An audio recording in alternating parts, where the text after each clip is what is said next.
Okay, friends, good afternoon. So, in the last classes, we discussed about soils, agriculture and meteorology, weeds, weed control practices, cropping patterns, etc. And also we discussed about major food crops such as rice, wheat, maize, which fall under cereals, and the millets like sorghum, bajra, ragi, and korra, etc. And in the last class, in the yesterday's class, we discussed about oil yielding crops. So oil yielding crops, primarily groundnut, sesame, safflower, sunflower. These fall under edible oils. And we also discussed about castor, which falls under industrial oil. And we also discussed about pulses, especially black gram, green gram, red gram, and Bengal gram. Okay, so far we concentrated on food crops. So these all your cereals, millets, and pulses, and all oil seeds fall under what we call the food crops. Now, in addition to food, what is the other need of farmer? Farmer also needs money to take up or to meet his domestic expenses, and also to purchase various chemicals, fertilizers, etc. So to meet his regular requirements, he also needs money. So the crops which he takes up to meet his uh, you know economic requirements, such crops are called cash crops. Cash crops are the crops which are primarily grown to get money for the farmer. So such crops are, cash crops. Now under cash crops, we'll discuss about sugarcane, cotton, tobacco. We also discuss about, these three, sugarcane, cotton, and tobacco. These are primarily grown for money. They give, economic sufficiency, self-sufficiency for the farm. In addition to this, we also discuss in today's class about, you know, spices. Under spices, we discuss about chilies, turmeric, ginger, and coriander. So this way, in today's class, we'll be covering briefly about cultivation of cultivation, field preparation, methods of harvesting, seeding, harvesting, and their storage, and also common pests and diseases which are very commonly found on all these crops. So that way we confine ourselves knowing about these 7 crops today. So to begin with, sugarcane. So sugarcane, as you know, sugarcane is one of the most important crops, of course. This also a food crop, of course, and also a cash crop. Food means because we eat, sugar and jaggery. Hence, it is a food crop. But primarily by milling or by sending the sugarcane to the milling stations, he get money. So hence, it is a both a cash crop and also a consumable crop, a food crop. So now coming to sugarcane, sugarcane is one of the most important commercial crops that are taken up by farmers, not only in India but across the world. Coming to sugarcane, generally uh, we in India or at world level also, 70% of the sugar we get only from sugarcane, and in European and especially in American countries, there they also extract sugar from uh, sugar beet or beta vulgaris. They also from that also they extract sugar. So roughly 30% of sugar is extracted from sugar beet and 70% from sugar cane. Now coming to the consumption, generally sugar cane the consumption of sugar, per head sugar is more in Europe and America and other countries when compared to India. As an average, a person in 1 year in USA and other countries, they consume roughly 45 kg per head. Whereas in India, our consumption is just 15 kg per head. So that is how consumption of sugar in India is quite less when compared to Western countries, because there they take maximum coke, cakes, pastries, etc., where a lot of sugars are added. Even jams and jellies there, even chocolates, etc. Sugar is there. So their sugar consumption is much more, 3 times more than that of what we consume in India. Now, major sugar cane growing countries are, India, of course, Brazil, Cuba, USA, USSR, etc., Indonesia. These are the countries where sugarcane is taken up on a large scale on large areas. Now, India occupies first position as far as sugarcane production is concerned. But our yield, is much less when compared to other countries. Now, generally in India, Uttar Pradesh tops first as far as acreage and also in the production, followed by Maharashtra, Bihar, etc. In Andhra Pradesh, of course, in Godavari districts, Krishna and other districts in Telangana, generally Nizamabad. So Nizamabad is the district where Bodhan, even in Medak districts, sugarcane is cultivated on a large scale. Now, coming to the soils and environmental requirements, it comes up well in almost all types of soils. So soils with generally alluvial soils, loam soils, light soils are very good. Of course, not very heavy. So the soil with good drainage facility and moisture retaining capacity having soils are very good for raising sugar cane. Now, in in India, generally this is good. They're taken up where the temperature. Generally, ideal temperature, it ranges from 25 to 30-35 degrees. Below and above is not congenial for its growth, and yields get affected. So above 50 degrees and below 18 to 20 degrees is not at all preferred. So generally, because it is a tropical plant, temperature, light, and moisture, and the soil, these are the primary factors that influence crop yield. So generally, abundant you know, uh, light, sunshine is very much needed. But overexposure, especially when the plant is ready for harvest, if the crop gets exposed to, hot sunlight, there is every possibility for the cracks to appear on the, stems.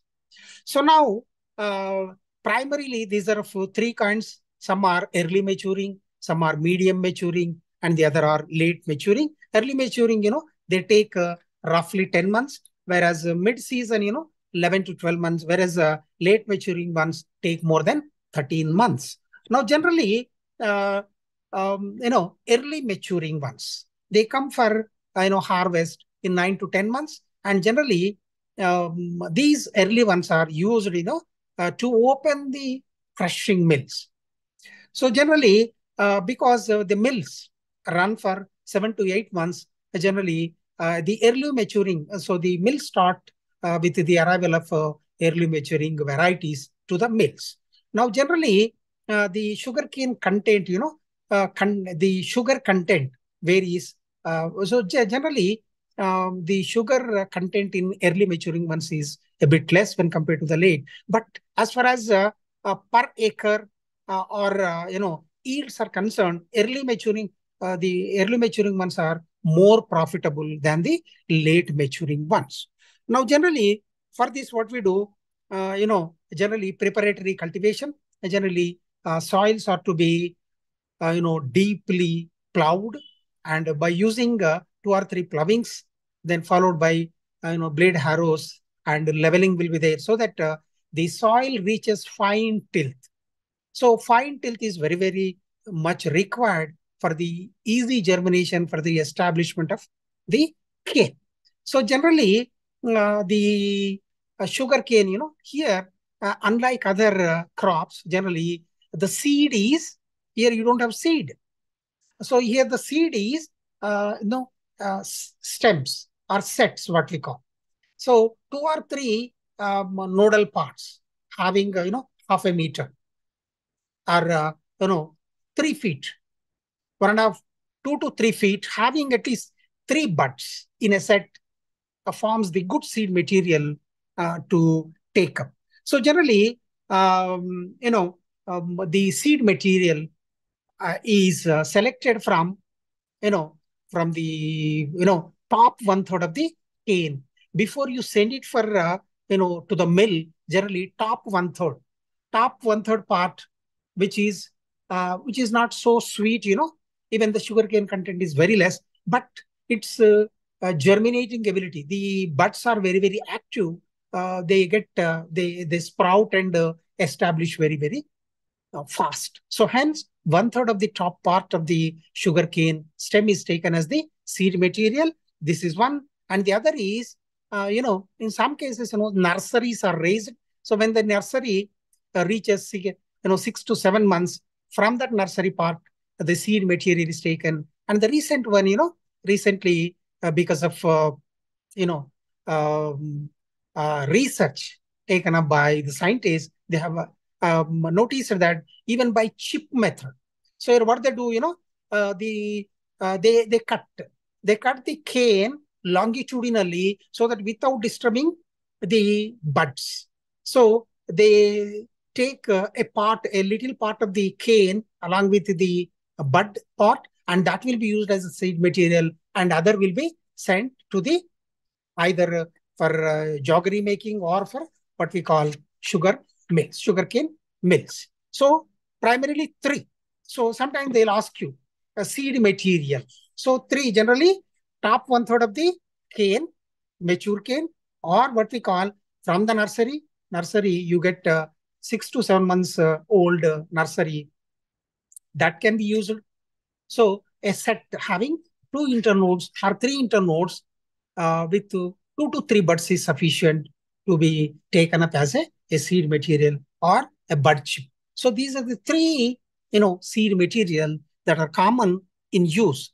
Now, generally, before sowing, generally what the farmers are advised, seed has to be treated, because they have, many rust and smuts spores are there. So they have to be cleaned. So smuts and rust spores that are there, deposited on the cane, may forms the inoculum for the reappearance of the disease. Hence, the sets are to be thoroughly cleaned.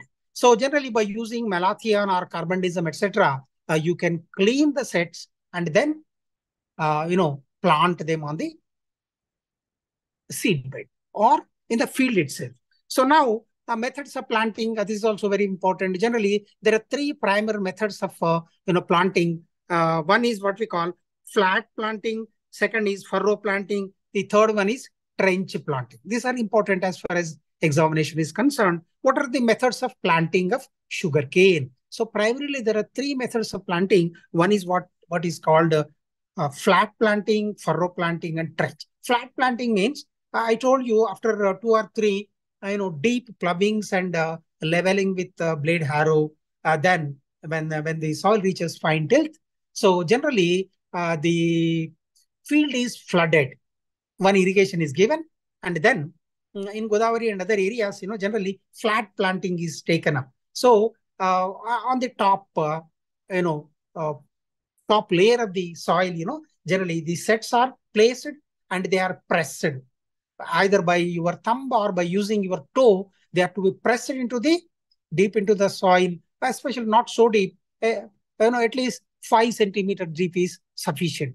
And the second method is furrow planting. So here what they do, behind the plow. So whatever if the plow, a bullock drawn or your tractor drawn plows move, they make a furrow.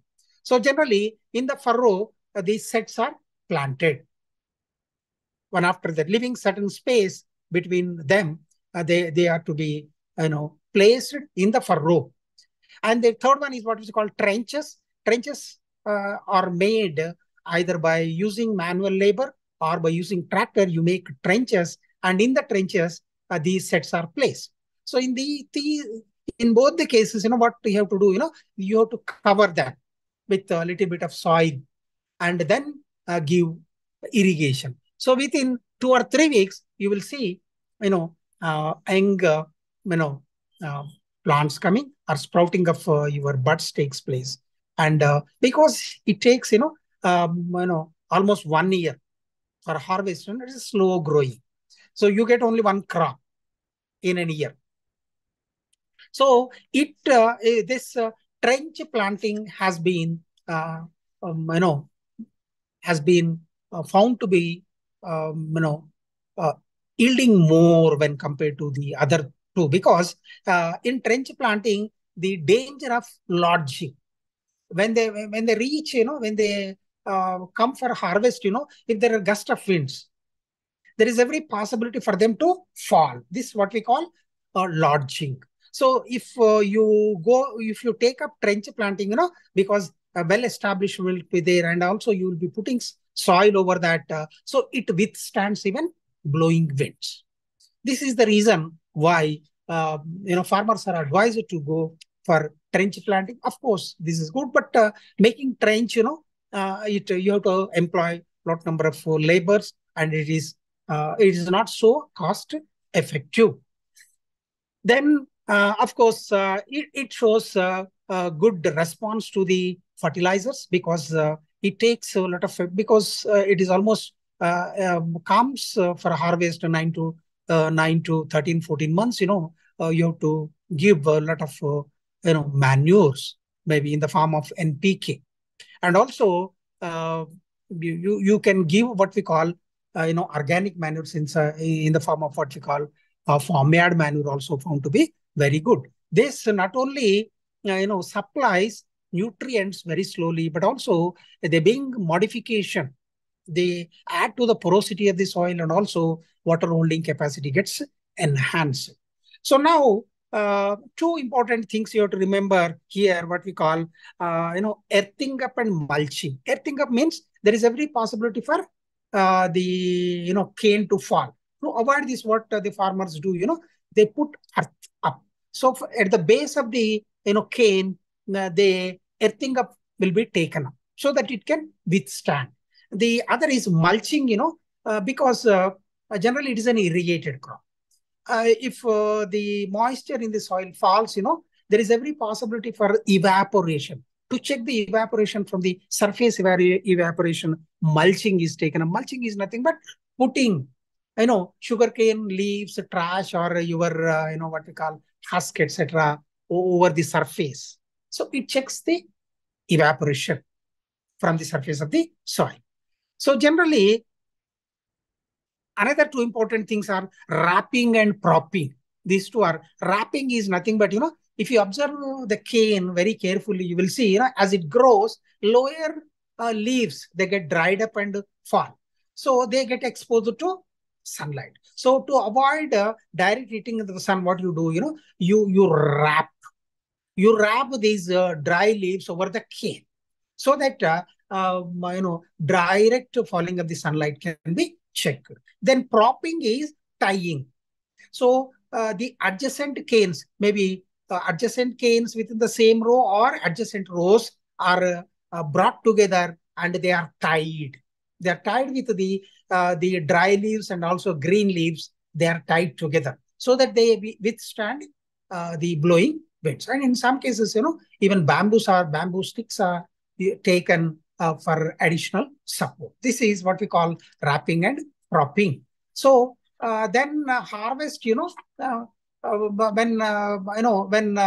what we call when the inflorescence comes, that shows that that shows the symptom that the cane is ready for harvest. Now you can also take a small knife and if you make a small, longitudinal cut in the form of a chip, if you observe the internal part, if it is shining, that shows that it is ready for harvest. If it is liquid oozes, it is not so shining, that shows it is yet to mature. And also by using refractometer or saccharometer, uh, you can measure the sugar content. Based on that also, you will come to a conclusion that whether it is ready for harvest or not. Now, sugarcane suffers from so many diseases. Generally, insect shoot borer is there, stem borer is there, and generally mealybugs are there, and leaf hoppers are there. They cause a lot of damage. Apart from that, our famous what we call red rot of sugarcane. Coltotrichum faucatum causes a lot of damage. And if you split open, if you cut it, the center part, pith part gets, you know, it turns into red color. Hence, the name red rot of sugarcane caused by Coltotrichum faucatum. Then, so here, the other very important thing that will be asked in examination is, jaggery making. Jaggery. After harvest, what do you do? Either you will send them to the mills, sugar mills, or you make, sugar. So especially in Andhra Pradesh and in the South India, Tamil Nadu, Karnataka and Maharashtra areas, and generally Sholapur is very famous for this, that area, even Tamil Nadu. So jaggery making is taken up on a large scale. So in India, roughly 50%, 55% of the cane is used in making jaggery. So in jaggery, the either motor driven or bullock driven crushers will be there, and the canes are passed through the wheels. The crushes, and you'll get the juice or the liquid, and that juice will be collected and it will be put in big pans, and that will be heated by using you know either the dry bagasse or your other coal or maybe what we call wood, etc., are used as firewood, etc., are used, and the juice will be heated. So as you know, generally the juice, it is acidic in nature. So to reduce the acidity, we add lime so that it comes to neutrality. Then if you boil it, you will see some froth coming. That froth, impurities, that impurity froth will be removed. And if you heat it continuously for an hour or so, when the temperature reaches around 180 to 124 degrees centigrade, and it forms a syrup-like thing. It forms a syrup-like thing, then you have to test it by touching that, you will come to know whether it is ready for, taking off the chulla, and then you put them in, small areas which are specially made, and there the syrup will be allowed to cool down. Then after cooling down, it will be transferred into molds. Then that is nothing but your jaggery. So this is then another important thing, you may get in examination is what we call, ratoon cropping. So even under, short note also you may get it, or under what we call, objective also, ratoon. Ratoon is nothing but raising second crop from the stubules of the first crop. So here what they do, they harvest from the up to what we call ground level by using axes or by knives, etc. People or laborer are employed. They cut it them, and then that will be removed, and then either it will be used for making jaggery or it will be sent to mills. Then what they do, whatever the fallen leaf that is there, it will be burnt. Then 2 or 3 irrigations will be given. And generally by using harrows, etc., the soil will be loosened. So new from the buds, from the basal nodal part, whatever the buds are there, they sprout and you get new cane. So raising second crop from the stubbles of the first crop is known as a retooning. And this retooning is very popular as far as sugarcane is concerned. Of course, in other case, even in sorghum also, retuning is a common practice. This is about sugarcane. And one more thing you have to remember, sugarcane, sugarcane, gives employment to lakhs of people.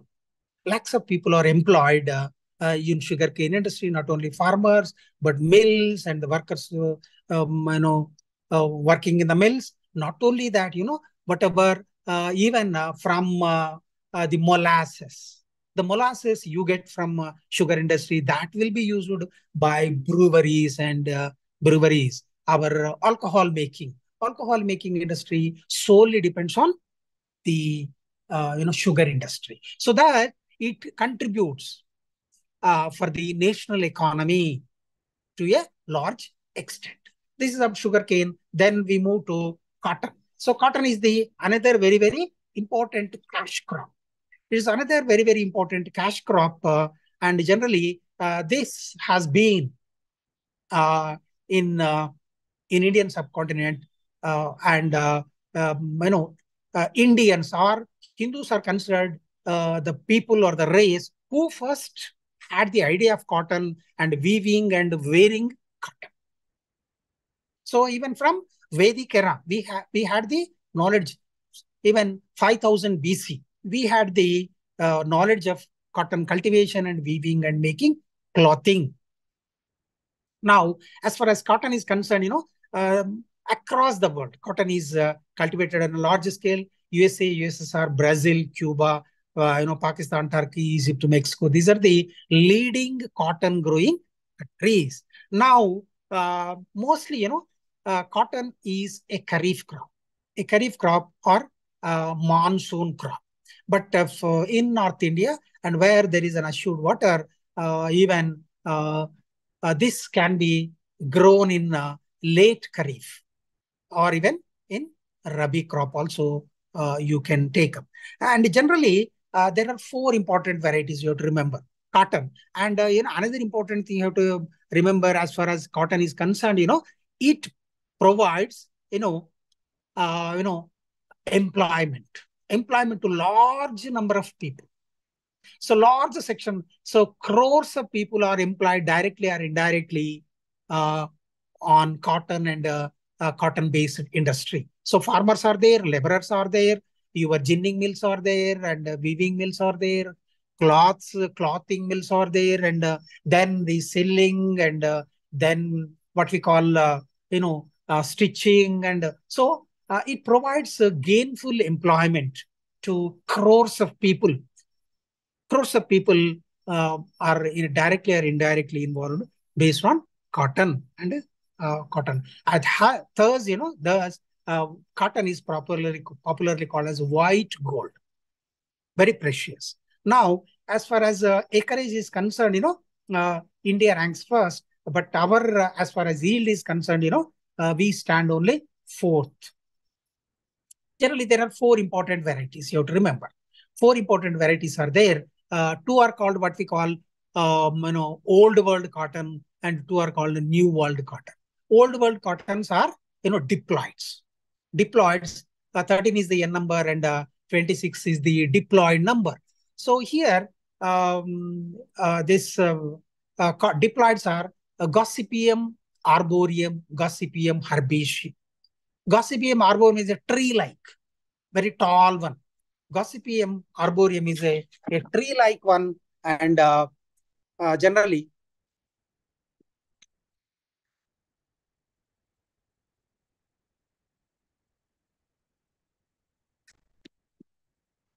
so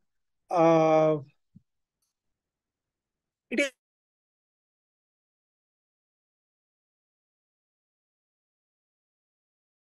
is tree-like arboreum, as the name indicates. New New World cottons are Gossypium hirsutum and Gossypium barbadens. Both of them are tetraploids. They have chromosome number 52.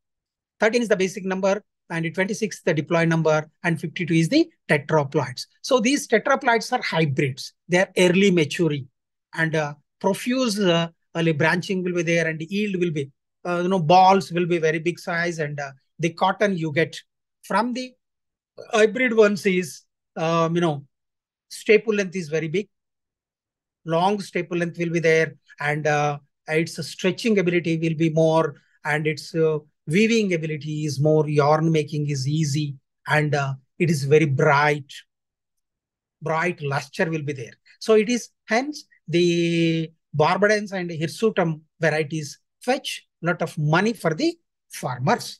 Now, uh, as far as India is concerned, it is primarily grown in Maharashtra and Gujarat, followed by Karnataka, Andhra. Of course, nowadays, even Punjab and Haryana, even Uttar Pradesh, parts of Uttar Pradesh, it is taken up on a large scale. Hence, cotton mills. Cotton mills are mostly found in Gujarat and our what we call Maharashtra, Bombay and Surat. These are the areas. There is a Sholapur. These are the areas where lot number of cotton mills are there. So now, this cotton, as far as cotton is concerned, now it is also a tropical. That tropical means temperature. The temperature should be more than 20 degrees centigrade. Between 20 to 28 degrees centigrade is ideal for cotton crop, and the soils are they should have moisture retaining capacity. Generally, black soils are very good for cotton. So hence the name black cotton soils. So these black cotton soils are generally you find in Maharashtra and in Andhra, and also Telangana areas. There you find, and if you go to even Madhya Pradesh and parts of Uttar Pradesh and um, parts of Bihar and Punjab and Haryana, there you find not only black cotton but alluvial soils, loam soils. So alluvial, loam, and black cotton clay soils are very good for this cotton growing.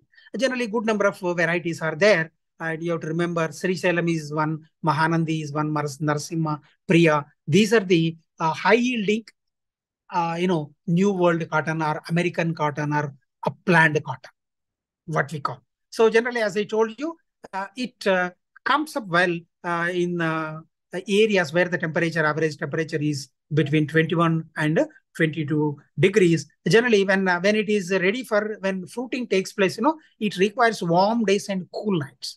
Warm days and cool nights are very, preferable when it comes for, maturity. So, generally, water logging should be avoided. Water should not log. So good drainage facility should be there, and water should not log in such areas. Generally, cotton comes up well, and generally because we have black cotton soils in Deccan Plateau, hence it is grown on a large scale in Andhra Pradesh and Telangana areas and Punjab, Haryana, and Tamil Nadu. It is taken up on a large scale. So now land has to be prepared. Preparation of the land, like other, the deep ploughing has to be taken up, and 2 or 3 harrows, using blade harrows, they are to be leveled, and crop should be kept ready when there are pre-monsoon showers are there. If you so generally sowing will be taken up generally from the last week of May or first week of June.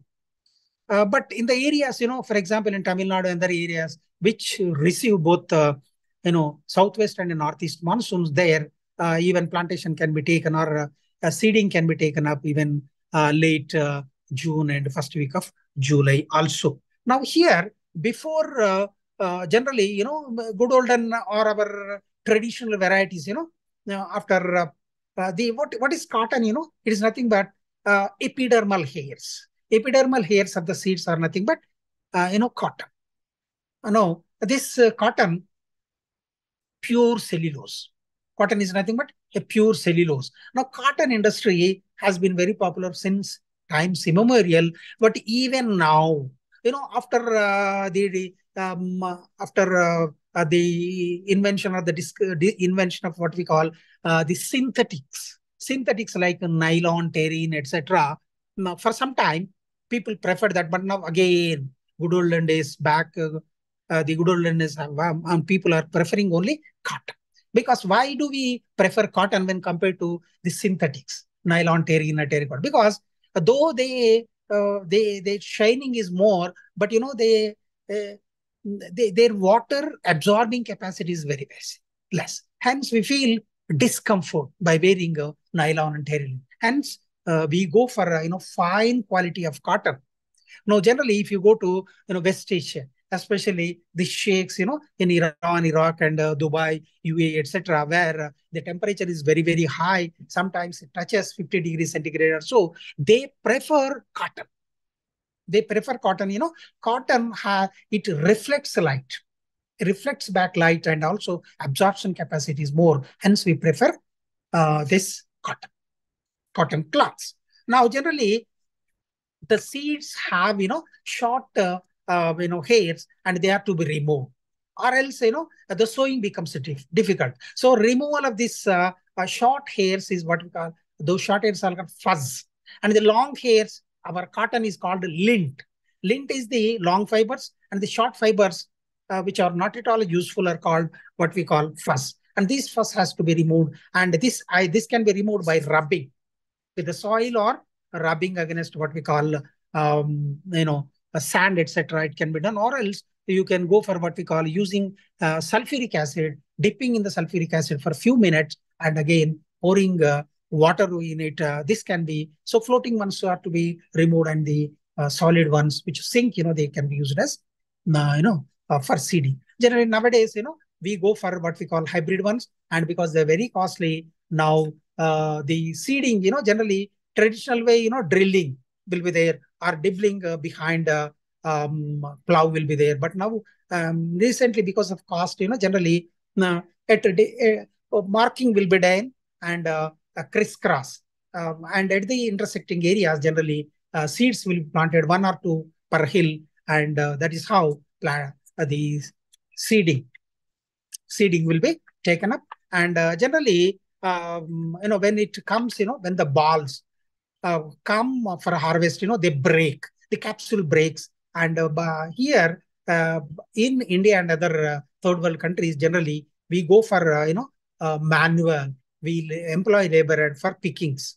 But in Western countries, where the areas, huge fields are there, which run for 10, 15 acres, there the mechanization by using machines, they collect. Harvesting is done by using machines. Now after harvesting, generally the quality of the generally cotton, the quality of the cotton depends on what we call the length of the fiber, the fineness of the fiber, strength of the fiber, spinning performance of the fiber, and the yarning, and also luster. These are the important qualities or parameters that decide the remuneration or the price the farmer gets. And generally, coming to the diseases and pests and diseases, generally jawseeds, aphids, and whiteflies and cotton thrips, they cause a lot of damage. So hence, what we have to do, you have to treat the seed, or by using, by spraying monocrotophos and phenolphos and other insecticides, you can check their proliferation.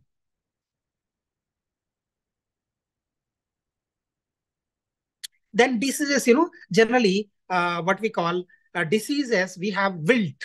Wilt is caused by Fusarium oxysporum is there, and generally angular leaf spot. This is a bacterial disease caused by Xanthomonas campestris malvacearum. They too cause a lot of damage. Then third one, of course, we move to what we call tobacco, and tobacco is another very, very important cash crop. Another very, very important cash crop.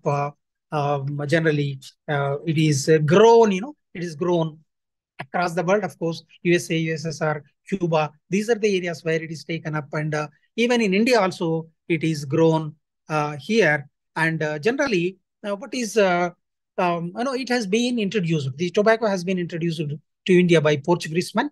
And generally, tobacco, what is the purpose, the tobacco leaves, are used for smoking, for making cigars, for snuffing, for chewing, for all these purposes, generally tobacco. So why do people prefer, tobacco? Tobacco has an alkaloid by name, nicotine. It gives a kind of intoxication. So hence people, so whenever you feel people, we actually, doctors generally, they do not advise, take, but people who are habituated taking tobacco, when they feel, tired, generally they take a cigarette. After that, they feel fresh. So that freshness is because of some intoxicating reason, because of this nicotine. Now coming to this tobacco, there are primarily two varieties, what is called Nicotiana tabacum and Nicotiana rustica. So Nicotiana tabacum is very popular, and generally your cigarette, BD, and cigarette, BD, and also what we call cigars are made from Nicotiana tabacum. And the Nicotiana rustica, it is generally used in BD making and also for making snuffs, for chewing, etc. So this falls under what we call Solanaceae member. And here the important part is leaf. Leaf is the important part. Tobacco leaves are very, very important. Generally, you cannot take the leaf directly. So what they are to be cured. What is called curing is nothing but a drying in a controlled condition. And this curing gives, it adds, it gives a pleasant smell, and also a sweet smell, and also its burning quality gets enhanced. And nicotine content also, the chemical constituents also change when curing takes place. So in curing, what we call a kind of fermentation. So here, tobacco cultivation, whenever we say tobacco, the Andhra comes first as far as acreage is concerned. Especially we have what we call Central Tobacco Research Institute at Rajahmundry.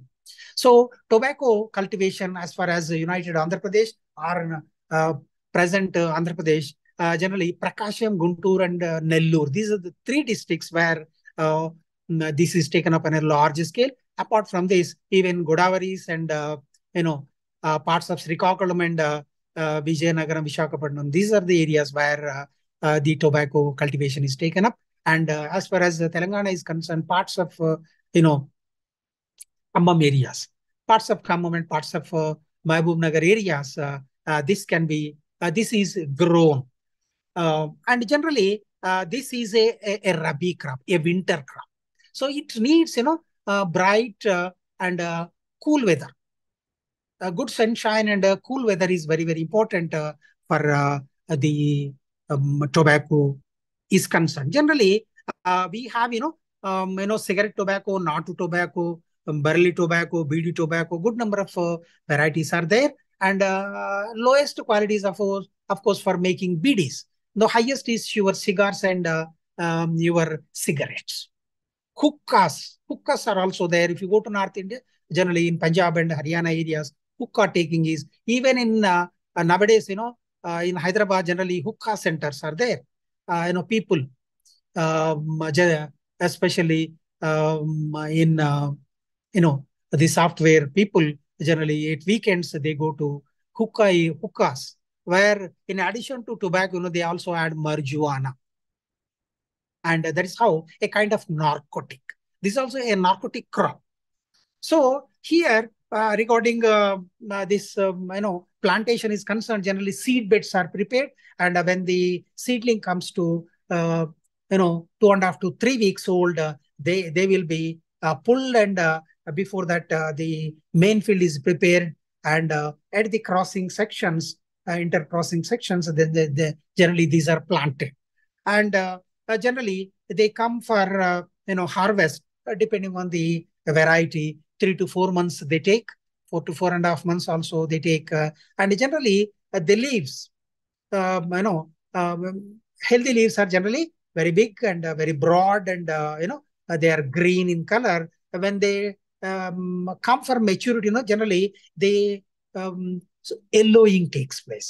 When they start turning yellow, generally by process of what we call nipping or priming. So the matured ones are by using either nails or other implements. Those are cut, small knife.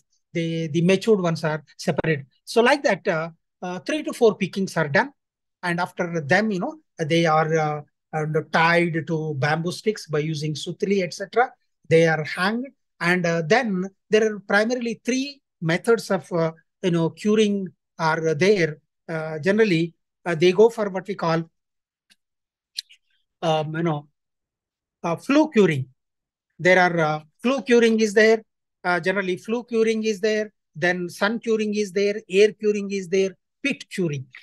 Yeah, pit curing. These are the 4 or 5 major types of curing. So here, after harvesting, they are bundled. The 2 or 3 leaves, they are hung on a bamboo stick by using a small thread, and then these sticks with hanging leaves are put into separate um, you know um, separate areas where the temperature, but like what we call barns. Generally, if you go to Nellore and Prakasham areas, you see them. So heating places, barns are there. Generally, firewood or coal is used, and the temperature is raised. Generally, gradually, the per generally the temperature is raised by 2 degrees at a time. When it reaches 105 degree Fahrenheit or so, they will be kept depending on the variety for 80 to 100 hours it is kept, and generally then the fire is taken off. Then the windows of the barns are closed, and then slowly they are taken up, and they are in shade areas they are further dried. This flue curing, flue curing generally leaves, three types generally: green ones, light green, and yellow ones. Yellow ones are, over mature. And when it is green, it is immature. And the light green ones, they are matured ones. So they are graded. So based on the size, based on the maturity level, they are graded and taken to barns where their temperatures are controlled and they are dried. So drying under control temperatures and humidity in especially heating areas called barns, where the uh, what we call curing is taken up.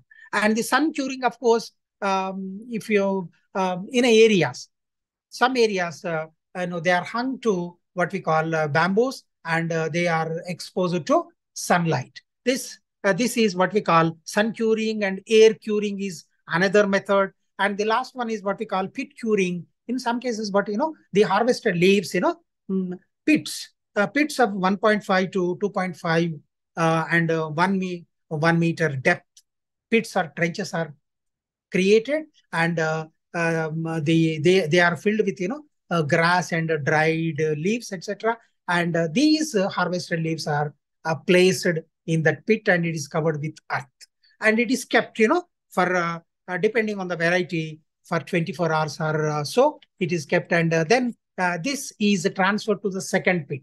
So like this, one or two, they are transferred to pit after the pit for 2 or 3 pits, and roughly for 2 or 3 days, like that. And then that leaf gets fully cured, and this fully cured one gives good color, and good size, and good texture will be there, and nicotine content will be more, and burning property, and good aroma, good smell, and sugar content, and filling quality. So especially, for example, If you're making BDs or cigarettes, filling quality is also very, very important. Now, regarding, pests, mostly aphids are there, caterpillars are there, whiteflies are there generally, and there is a root knot nematode. A nematode, generally habits infest the root system, and thereby it damages the entire crop. That is root knot nematode, melatogyne is one. It causes serious loss. Apart from that, even there is a parasite, what we call orobanki. Orobanki complete root parasite infests with uh, tobacco, and thereby it causes a lot of damage. So tobacco also highly remunerative, but soils, these soils, generally light soils, loamy soils, where good drainage facility is there and good water retaining capacity, wherever they are there, those soils are very good for this uh, tobacco cultivation. Then we move to what we call chilies, turmeric, ginger, and coriander. Chili, chilies. Now, chilies primarily we use Capsicum frutescens or Capsicum annuum, a member of Solanaceae. It has, capsaicin. Capsaicin, because of the capsaicin presence of chemical capsaicin, that pungency, that hotness is because of that. And generally, chilies, this doesn't belong to India. So in India, we used to, use pepper, black pepper, Piper nigrum. This has been in use for centuries. But this chilies, it has been introduced. It is introduced. Uh, uh, it is not an Indian, but it has been introduced. It is a native of South America. From South America, it has been introduced in India, and thereafter, it got well established nowadays, and we are one of the leading producers of chilies in the world. Now, chili is used both in two forms, that is green chilies and, of course, red chili forms.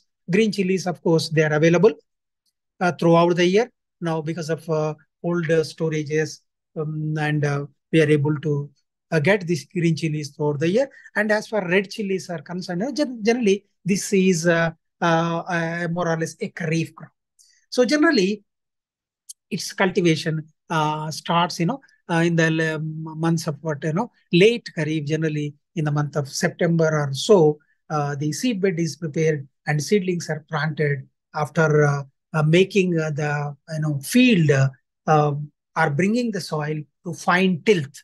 So generally, it also needs bright sunshine is there, and bright sunshine and moisture retaining soils are very good for this. And generally, as far as chili is concerned, generally it is a rain-fed, rain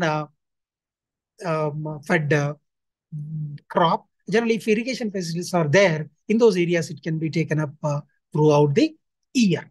Now, generally, the soils, well drained, block silt soils are very good for raising this. And generally, as I told you, nursery is raised, and generally the seedlings are planted in the main field. Generally, transplanting will be taken up generally late, Kharif, that is in the months of August and September, and it comes for harvest, from January onwards. So generally, good hiding varieties are there. You have to remember Bhagyalakshmi is there, Sindoor and Aparna and Jwala. And these are the high yielding varieties. And generally, the seeds are to be, when you raise the seedlings, they are to be treated with agrosone and cerazone and capton, so that seed-borne diseases can be checked. Fungal diseases can be checked.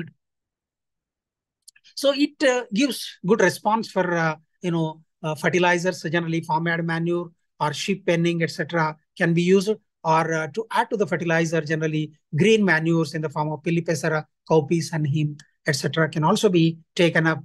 If it is a rain dependent one, generally 6 kg of nitrogen and 30 kg of phosphorus and 50 kg of potash are sufficient. If it is an irrigated crop, it shows good response, and it needs 60 kgs of nitrogen, phosphorus, and potash. Generally, nitrogen is given in split doses, whereas phosphorus and potash are given as a basal one just before plantation itself.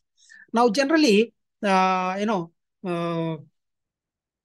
the flower drop will be generally, we'll see generally 30 to 40% of the flowers and the young buds are seen falling. This could be because of two reasons. If nutrients are not present in required quantity, or if the moisture is not present in required quantity, and if hormonal imbalance is there. These are the three reasons for the flower drop or young bud drop. So to check them flower drop, generally what we have to do, you have to spray with NAA, naphthalene acetic acid, that is oxane. Oxane at the rate of 50 ppm. If you spray that, you can check the fruit drop and flower drop. Now, in this, generally in examination, generally they'll ask you the methods of, uh, drying. Methods of drying. Generally, there are three methods, generally drying methods are there. One is sun drying, very, very common. So generally, this is a practice, generally the floor, drying floor is there, and grass, etc. is removed, and by sprinkling water and by using the compaction. So the seed, drying threshold will be prepared, and there you can harvest it once. So harvest, when a green starts, becoming yellow to reddish. So either from the tip or from the at the tail part, you will see the reddening. So that shows that this is ready for harvest. Generally, pickings will be taken. 3 or 4 pickings will be done at the interval of 6 to 7 days, and these harvest will be spread in the sun, hot sun, and on the drying floor. So in some cases, if this is poured, the harvest is poured on the sand, because sand gets hot up, early drying is possible. And nowadays, using what we call, air blown dryers. So like, hair dryer. So dryers are there, and these hair dryer, these hot air blown dryers are there. They are used for drying them, because, the young harvested ones have lot of moisture. So to enhance their storage capacity, they have to be dried. So if you keep them, if you store them, there is every possibility for the fungal attack to occur. So to avoid that, they have to be dried. This drying either in natural conditions, air drying or sun drying, or what we call hot air blown. Hot air is used in separate compartments, and when you dry them in under hot air, you get your better quality, the texture, the glassy structure will be there, and bright color will be there. That fetches good price for the farmer. Then turmeric and ginger. Turmeric and ginger, they belong to Gingiveraceae, and Gingiva officinale, Curcuma longa. Curcuma longa is our what we call haldi or turmeric, and ginger officinale is our ginger. Both belong to Gingiveraceae members, and both they come for harvest. They take 7 to 8 months, late maturing ones, and generally the produce is what we call rhizomes. The mother rhizome will be there, finger rhizomes are there. And of course, this is a, I think, if you have not seen what we call turmeric, but every one of you have seen the ginger. Very similar. Ginger and turmeric are very, very similar. And of course, they differ in their, medicinal and chemical composition. This turmeric, it has been in use, and India is a leading producer of this turmeric. And, turmeric is used for many purposes, because it is used in culinary or food preparations, of course, because it has antibiotic properties. Hence, people, especially women, they use the paste of turmeric for their feet, especially the because of its antibiotic, antiseptic properties. Even if there is an injury, also you can put it over that injury. So and nowadays, it is also used in what we call uh, now turmeric. This turmeric, so it is there in what we call Samtur soap, where turmeric and Vico turmeric is there. So in all these things, not only food, but also in medicine, and also in what we call in for making facial creams or for toothpaste, for all these things, turmeric is used. And of course, there are a good number of varieties are there. Maidukur variety is there, and Dugirala variety, Armoor variety. Especially as far as turmeric is concerned, in Telangana, Nizamabad is the area where turmeric is taken up. And of course, we have seen it has been a political or a election, promise was there, and government of India recently sanctioned uh, a center for this turmeric board center has been established in Nizamabad in Armu. But of course, Dugirala, this in Andhra, in Guntur districts, this Guntur and Krishna, this Dugirala variety is also that area, that track is also very famous for this, turmeric. Generally, the long duration varieties take 9 months, and early ones, take 6 to 7 months for harvesting. Uh, generally, generally it is a only kharif crop. Generally, we take up plantation. Here also seed. The seed is nothing but the corms, the baby corms. Um, uh, these rhizomes, baby rhizomes are with one or two buds. Smaller buds are used as a seed. They are placed in the furrows behind the plow. So generally, soon after 2 or 3 early showers, generally the plantation will be taken. And for sprouting also it takes more than 1 month or so. So rhizomes and finger rhizomes generally are good for, good as seed material. Now, this also suffers from a number of flies, and also Taphrina maculans, the leaf spot on turmeric is caused by Taphrina maculans, and rhizome rot is caused by what you call pythium, pythium attacks. Generally, harvest, generally the leaves, which are green in color, when they start um, turning to yellow, that shows that it is ready for harvest. Within a week or 10 days, the entire foliage gets dried up. So when it dries completely, then the ploughing is taken up.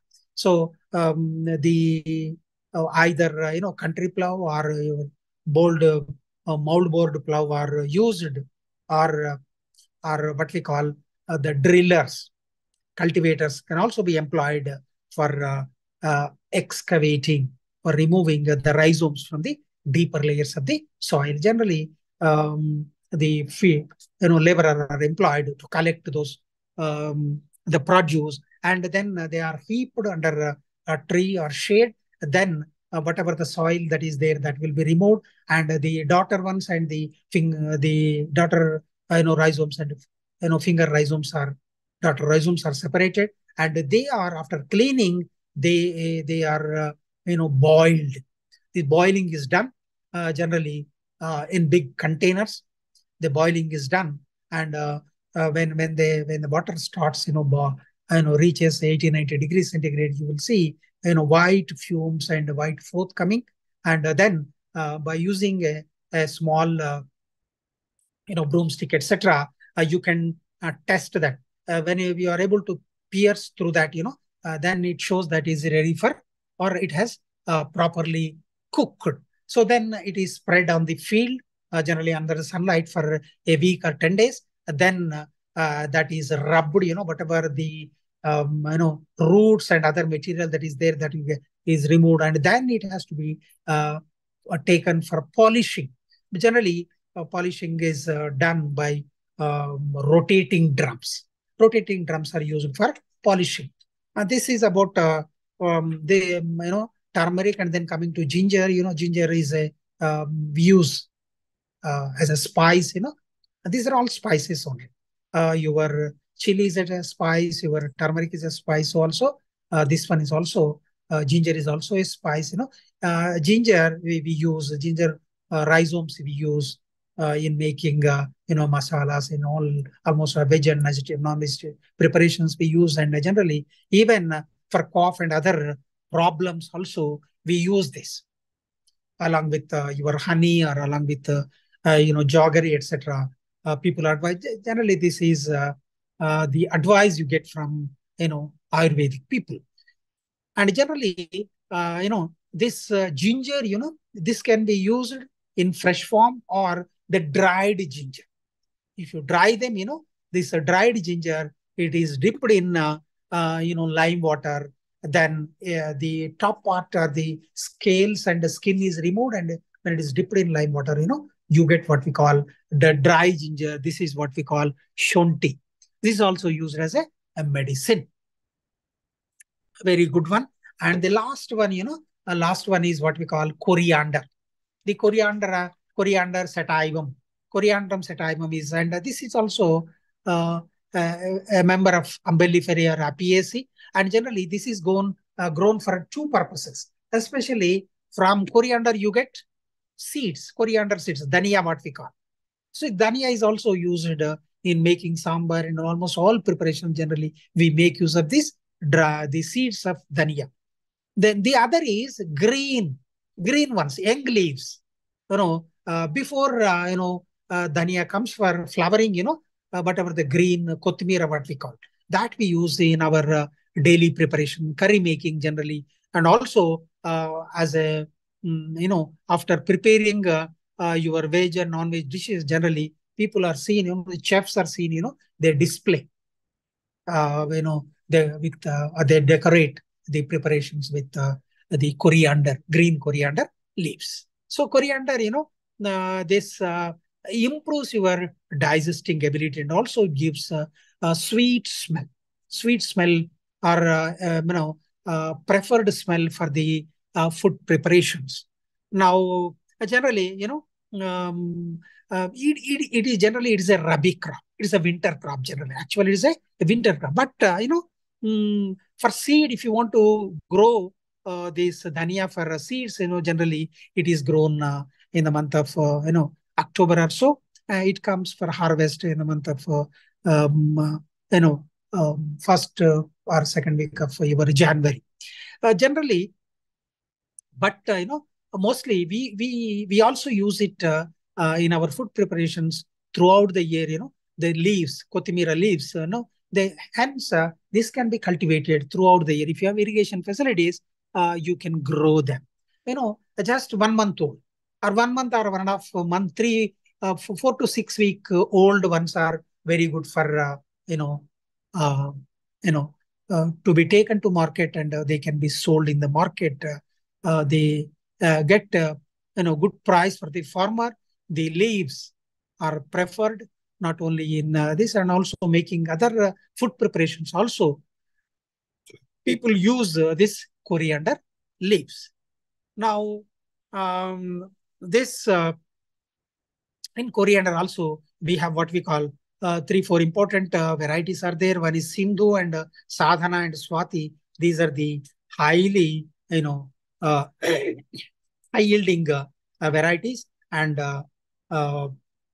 this for this also it needs soils which uh, do not which are not low lying, and where a drain facility is more, and the moisture retaining capacity is more, and the heavy loam and black cotton silty soils are very good for raising this one. So it takes, seed germinates. For germination, it takes a long time. For a seed to germinate, it takes 12 days or so. So generally, the early maturing ones, come for harvest 45 to 50, 60 days, and when it comes for just before flowering, generally that is the ideal time for uh, pulling them and sending them to market. If you grow them for seeds, it stays in the field for 100 days or so. So this is about spices and cash crops. Now is almost we have taken 10 minutes extra also. Now if you have any doubt, you please raise your doubts. And I think, as far as the timetable that has been given to us, I don't know. Generally so far we have covered 5 classes. I think one more class should be there. I don't have any idea when this has to be conducted. And generally I'll let you know if you have any just tell us important questions. Say important questions. Say, can anybody speak?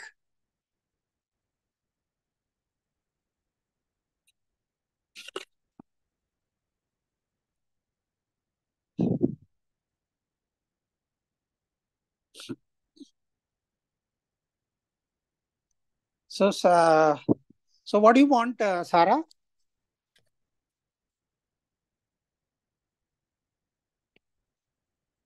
See, important, you know, questions. Uh, Generally, what I advise you is generally you go through the previous papers. A good number of previous papers are there. Uh, if you are thorough with 2 or 3 papers, that I think is sufficient for you. So anyway, for your because I have asked for, I'll give you few important questions. One is what we call give an account of classification of manures. And manures is there, and the what are weeds, and um, classify the weeds, and how do you check the weed menace? What are the uh, techniques that are involved in checking the weed menace? That is there, and generally you'll be asked, as far as material loss is concerned, your temperature, the influence of temperature, influence of moisture, if, importance of rains, etc. under short notes. And then they will ask about what we call cropping patterns. What are the different cropping patterns? This is also important. And then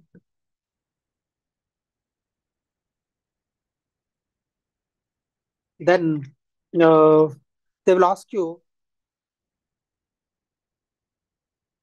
tilth and fine tilth, and the what is a country plow, what is a broad mold plow, etc., and what are blade harrows, etc. They'll ask you to draw them.